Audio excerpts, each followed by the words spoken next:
Break news చూస్తున్నాం. Operation Sindoor తర్వాత డ్రోన్ల కదలికలపై దేశవ్యాప్తంగా అప్రమత్తత నెలకొంది. ఈ క్రమంలో పశ్చిమ బెంగాల్లోని పలు చోట్ల డ్రోన్లు కనిపించడం కలకలం రేగుతోంది.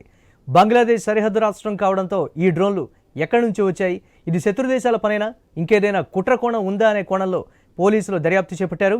రాత్రి సమయంలో ఆకాశంలో డ్రోన్లు పోలిన వస్తువులు ఎగిరినట్లుగా చెప్తున్నారు. గూఢచర్యంతో పాటు అన్ని కోణాల్లో దర్యాప్తు చేపడుతున్నట్లు పోలీసులు తెలిపారు.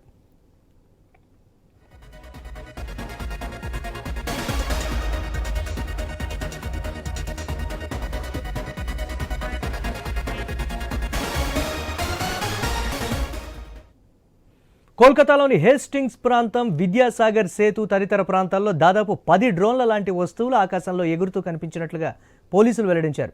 ఈ ఘటనపై నివేదిక అందిందని, దర్యాప్తు కొనసాగుతోందని రక్షణ శాఖ అధికారులు చెబుతున్నారు. ఈ అంశంపై కేంద్రం పశ్చిమ బెంగాల్ ప్రభుత్వం నుంచి నివేదికను కూడా కోరింది.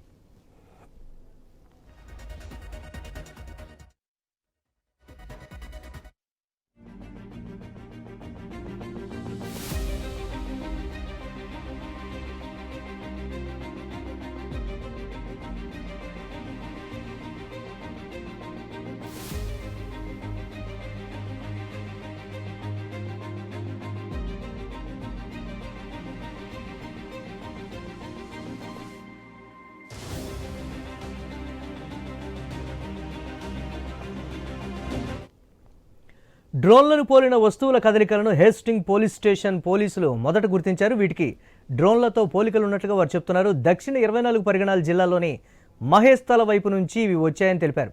ప్రత్యేక టాస్క్ ఫోర్స్, కోల్కతా డిటెక్టివ్ విభాగాలు దీనిపై దర్యాప్తు ప్రారంభించాయి. ఈ డ్రోన్లు ఎవరికి సంబంధించినవి, వీటితో ఎవరైనా గూఢచర్యానికి పాల్పడుతున్నారనేది ఆరా తీస్తున్నారు.